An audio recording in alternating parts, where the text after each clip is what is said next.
Hi guys, welcome back once again. Advice for today is maging tapat sa ating Diyos, anak na si Jesus Christ.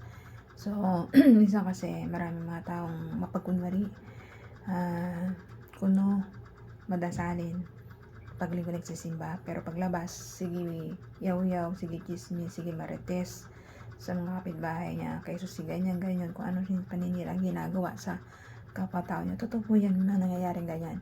Magaling lang, minsan di ba may mga pare na gano'n, di ba? Magaling lang sila sa magdala ng kasamaan nila. Nagsusuot sila ng mga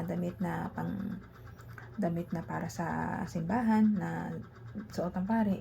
Pero ang lumalabas sa bibig nila ay kademonyuhan. Ganun po minsan din yung mga tao na nagsisimba. Akala mo matitino, araw-araw, linggo-linggo nagsisimba. Paglalabas na nila sa simbahan, puro naman paninira sa kapwa-tao nila, sa kapitbahay nila, ginagawa nila, hindi rin po tama po yun. Mga mapagkunwari ang tawag doon, at hindi nagiging tapat sa ating Diyos. Nagkakaroon sila minsan ng ibang Diyos, demonyo, at meron naman tao na sumasamba sa kadiliman, nangungulam, yan. Sila talaga yung mga demonyo, super demonyo. Ang sinasamba na lang nila talaga yung kademonyohan, si Satanas ba, ang devil. So, yung mga tao na to, kulang sa panalig at sinasamba lang ang ibang Diyos, ang kadiliman, ay tsaka kaluluwa nila ay masusunog sa impyerno. Nagpapanggap sila na kuno na banal sila, pero hindi naman sila banal. Mga tao silang sinugo ng demonyo para manggulo sa ating mga mabubuting Kristiyano o Roman Catholic o mga born again. Parang guluhin ng mga utak isipan natin na sumanib sa kadiliman at paniwalain tayo sa mga pagkunwari nilang gawa na kuno na tama, pero mali po yun.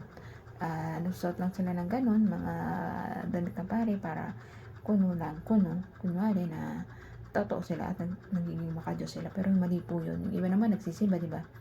Nagpapanggap sila ng ganun na kunyari mabuti sila, pero paglabas ay hindi naman pala, paninirang po rin ginagawa. Mga mapagkunwari sila hindi sila nagiging tapat sa ating Diyos na anak na buhay na nasa langit. Kung minsan nagawa sila ng di tama para sa kapwa-tao nila, minsan nagnanakaw, naninirang puri, pumapatay, kuno nagsisimba pero mamamatay tao naman, kuno nagsisimba pero magnanakaw naman, kuno nagsisimba, di ba? Hindi nila sinusunod yung 10 utos.